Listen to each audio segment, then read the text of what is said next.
నమస్తే అండి. ఈరోజు మనం చెప్పుకునే కథ అతి సుందరమైన చేతులు. ఒక ఉద్యానవనంలో కూర్చొని ముగ్గురు రాజకుమార్తెలు ఉన్నారు. వారిలో ఎవరి చేతులు ఎక్కువగా అందంగా ఉన్నాయి అన్న ప్రశ్న ఒకసారి వారిలో తలెత్తింది. ఆ ముగ్గురు తమ చేతులే మిగతా ఇద్దరి కంటే కూడా చాలా అందంగా ఉన్నాయని తమలో తాము అనుకోసాగారు. అప్పుడే అక్కడికి ఒక దేవకన్య బిచ్చమెత్తుకునే అమ్మాయి రూపంలో వచ్చింది. ఆ అమ్మాయిని చూసి ఈ రాచకన్యలు తమ తమ విలువైన గుడ్డలను సర్దుకుని ముఖాలను పక్కకు తిప్పేసుకున్నారు. అక్కడి నుండి ఆ అమ్మాయి దగ్గరలో ఉన్న గుడిసెను చేరుకుంది. ఎండ కారణంగా మాడిపోయిన ముఖంతో ఉన్న ఒక పేద స్త్రీ ఆ అమ్మాయికి అన్నం పెట్టింది. మారువేషంలో ఉన్న ఆ దేవకన్య ఆ స్త్రీను అష్టైశ్వర్యాలు ఆయురారోగ్యాలతో వర్ధిల్లు అని ఆశీర్వదించింది. ఆ అమ్మాయిని ఆమె అలా ఆశీర్వదించటం ఈ ముగ్గురు రాచకన్యలు చూస్తూ ఉండిపోయారు.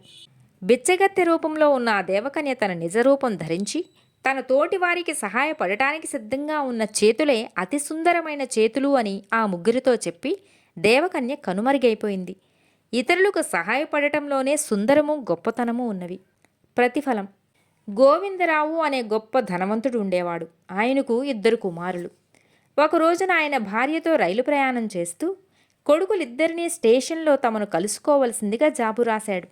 ఆ ప్రకారమే ఇద్దరు కొడుకులు అమ్మా నాన్నలను కలుసుకోవటానికి స్టేషన్కి వచ్చారు.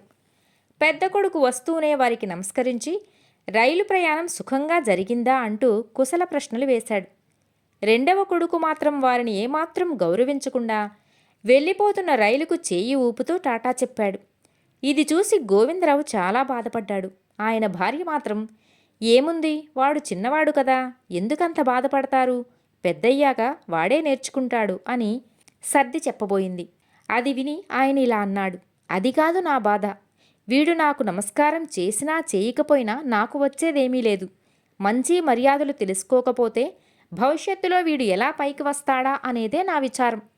ఇలా జరగ్గా కొంతకాలానికి పెద్దవాడు హైకోర్టు జడ్జి అయ్యాడు. ఆయనను కలుసుకోవటానికి వచ్చిన వారంతా అతనికి నమస్కరించేవారు. చిన్నప్పుడు ఆయన తల్లిదండ్రులకు నమస్కరించిన ఫలితం అది. ఇక రెండవవాడు అదే కోర్టులో ప్యూన్గా చేరాడు. చిన్నప్పుడు తన తల్లిదండ్రులకు పెద్దలకు నమస్కరించినందువల్ల పెద్దవాడయ్యాక తానే అందరికీ నమస్కారాలు పెడుతూ జీవితాన్ని గడపవలసి వచ్చింది. ఇది ఎవ్వరికీ తప్పదు. అందుకు మనమందరము తల్లిదండ్రులను పెద్దలను చిన్నతనం నుండే గౌరవించడం నేర్చుకోవాలి. తెలివైన ఆలోచన.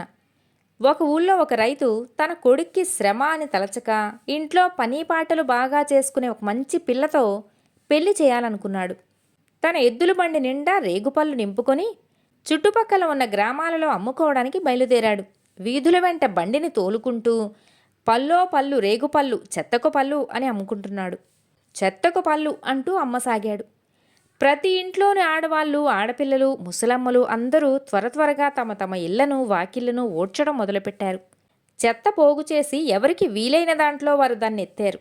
ఒక గృహిణి పెద్ద గోనె సంచి నిండా చెత్త తీసుకువచ్చింది. ఇంకో అమ్మాయి గంప నిండా, మరో అమ్మాయి కొంగు నిండా కట్టుకువచ్చింది. వాళ్ళ ఇళ్లల్లో చెత్తా చెదారం ఊడ్చుకువచ్చి, చూడు నేనెంత చెత్త పోగు చేసుకొచ్చానో, మంచిదే అయ్యింది, ఎవడో పిచ్చివాడు చెత్తకు పళ్ళు అమ్ముకుంటున్నాడు అని చెప్పుకుంటున్నారు. రైతు ఆ చెత్తను పోగు చేసుకొని దానికి బదులుగా పళ్ళు ఇస్తున్నాడు. ఇంతలో ఒక అందమైన అమ్మాయి చిన్న పల్లెంలో తాను ఊడ్చిన కాస్త చెత్తను తీసుకువచ్చింది. ఏంటి అమ్మడు, నువ్వు చాలా తక్కువ చెత్త తీసుకొచ్చావు, ఈ కాస్త చెత్తకు ఎన్ని పళ్ళు ఇమ్మంటావు అన్నాడు ఆ పళ్ళు అమ్మే అతను. అయ్యా, ఇది మా ఇంటిది కాదు, మా ఇంట్లో అసలు చెత్త లేనేలేదు, ఇది కాస్త పక్క ఇంట్లో వాళ్లకు చెత్త ఊడ్చిపెట్టినందుకు నాకు ఇచ్చారు అన్నదే ఆ అమ్మాయి. ఇది వినడంతోటే పళ్ళు అమ్మేవాడికి ఎంతో సంతోషం కలిగింది. ఒళ్ళు వంచి బాగా పనిచేసే అమ్మాయి ఈవిడే అన్నమాట. వాళ్ళ ఇంట్లో చెత్త లేనేలేదు, నా కొడుక్కి సరైన భార్య ఈ పిల్లే అని ఆ పిల్లను కోడలుగా ఇంటికి తీసుకువెళ్ళాడు. నా తప్పుకు అతడే బాధ్యుడు. ఒక బేకరీ యజమాని తనకు వెన్నను సరఫరా చేస్తున్న రైతుపై అనుమానం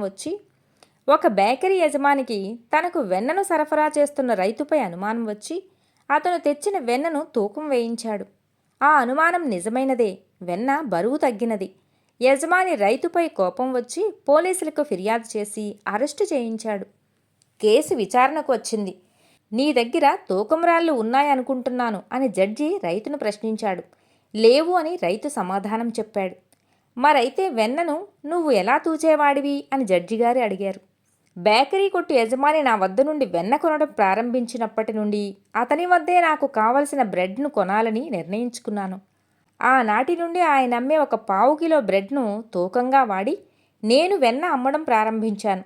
నేను అమ్మిన వెన్న తక్కువ తూగిందంటే దానికి బాధ్యుడు ఆ బేకరీ షాపు యజమానే కారణం అని రైతు సమాధానమిచ్చాడు. తక్కువ తూకంతో బ్రెడ్ తయారు చేస్తున్నది బేకరీ షాపు యజమానేనని న్యాయాధికారి షాపు యజమానికి శిక్ష విధించాడు. ఎవరు మంచి ఎవరు చెడ్డ? అన్ని ఉత్తమ గుణాలున్న అతి మంచి మనిషిని, ఏ మంచి గుణాలు లేని అతి చెడ్డ మనిషిని వెతకమని కౌరవ రాజకుమారులు గురువైన ద్రోణాచార్యుడు తన శిష్యులను ఆదేశించాడు. దుష్టబుద్ధి గల యువరాజైన దుర్యోధనుడు అతి మంచి మనిషిని వెతకటానికి మొదట బయలుదేరి వెళ్ళాడు. వెళ్ళిన ప్రతి చోట, కలిసిన ప్రతి మనిషిలోనూ అతడు ఏదో ఒక చెడ్డ గుణం చూసేవాడు.